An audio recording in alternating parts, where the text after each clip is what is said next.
Hello, Extrand families. I hope this video finds you doing well in the new year. Wanted to touch base here for our monthly January newsletter and give you some updates as we kick off the second half of the school year here.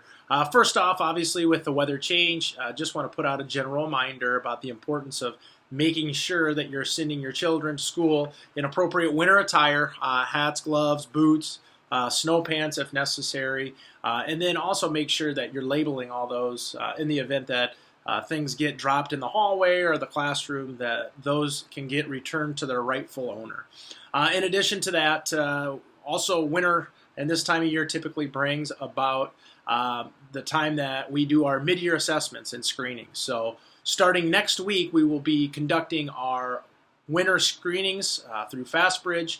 What we do is we take multiple assessments, and those can range and be different from grade to grade. However, in grades first through third this winter, we will be taking the CBMR test, which generally is going to measure the reading fluency of all of our students in those respective grades.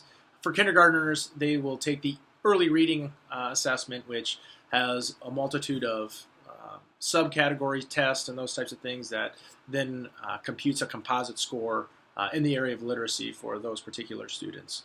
In addition to that, we'll also be taking the A-Reader assessment, and these things just give us a gauge as to how effective our curriculum is and our interventions are in catching and responding early to those students that might not be meeting their respective benchmarks for their grade level.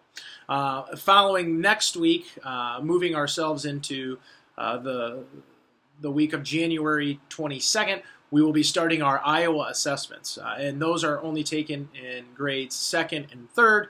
I've included in this newsletter a couple reminders about how to adequately prepare your child to make sure that they're doing their best on those assessments.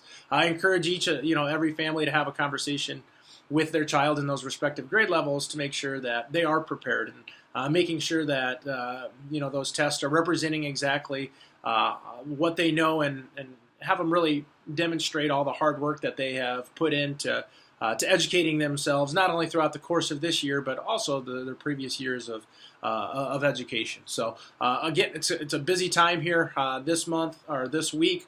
As we welcome students back into the building, we kicked off with a class-wide intervention and doing a reader's theater. Wanted to make sure that we eased our students back into it, yet at the same time, we hit the ground running. So I've had an opportunity to get into the classrooms and see how those have been going, and it's been great collaboration not only with our classroom teachers but also our reading teachers in working together and kind of getting the bus rolling here again, if you will. So again, we're excited about getting started on the last half of this year. As always, if you have any questions or concerns about anything, please be sure to make sure you're calling or emailing me, and I'd be happy to address those matters. So with that being said, again, I hope you enjoy the new year, and it's off to a healthy and great start. So thank you.